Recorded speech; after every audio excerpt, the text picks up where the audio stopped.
What a beautiful animal this is. And such a beautiful animal deserves a magnificent saddle. Marysville, California used to be a gold rush town.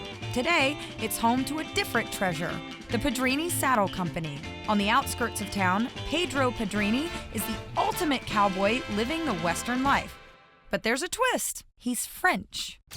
How does a Frenchman by the name of Pedro end up making Western saddles in the United States? I was about 8 years old when I first rode a horse. A friend of mine introduced the horse to me, and that was instant love. I mean, that was it.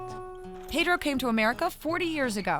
He made his first saddle when he was 20 and has since made more than 1,000 of them. This saddle here takes about 300 hours. 300 hours? Yeah, about.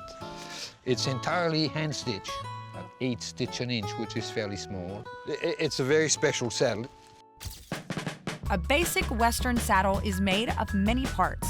The main ones are the horn, seat, cantle, fenders, skirt, and stirrups. Pedro begins by learning everything he can about the rider and the horse. The main idea is to fit the horse and the rider and what they're gonna do with that saddle. Function is number one. If a saddle doesn't work, that's like having a fancy car and no motor in it. After Pedro creates a sketch, he orders a wood saddle tree made specifically to match the size of a particular horse. The tree serves as the frame of the saddle. Pedro starts with cowhide from a tannery in St. Louis, Missouri. He creates a new set of cardboard patterns made just for that saddle and begins to cut the pieces he needs. You're gonna trace your fender, cut a little wider. What's a fender? Fender, that's the part who protect your legs from the sweat of the horse. And on the bottom of it, there is the stirrups. Yeah. I'm a dangerous woman. Dangerous woman! Now it's time to begin adding the leather pieces to the saddle tree. Jill, we need a piece of leather right there to reconnect this and smooth out those heads. Like this piece of leather? Exactly right. Okay. So trace around in this area where you're gonna glue it, then we can go on. There you go. Woo! That glue is strong. We try to improve the imperfection of the tree. It takes Pedro countless hours to put more than 50 pieces of leather together. He painstakingly glues each piece and then has to skive or thin down the edges of the leather depending on the thickness he needs. You see, this is a high spot, this is a very high spot, and we try to blend all that stuff down. Pedro repeats the process until the tree is covered with leather. Then he starts carving intricate designs into the pieces that serve as the top layer on the saddle. The next step is to cut it with a tool called a swivel knife, and that's a little blade.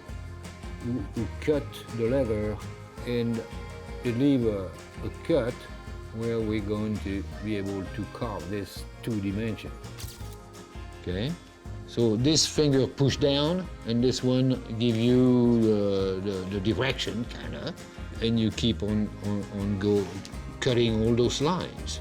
After cutting the design into the leather, he begins using a maul hammer and pear shader to create relief and shading on the piece. Each different curve or line requires a different tool. That tool goes right there on all those little scallop looking. And you hit deep and finish very light. So you have to angle that tool and you see what I mean? And put some shape.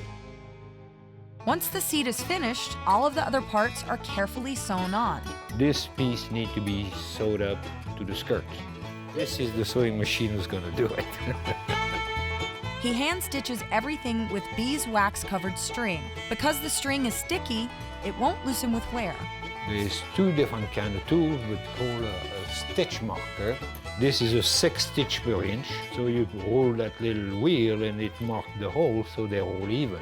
And then you can just put your blade, your R blade, right there on that mark and punch your hole for your needle to go through.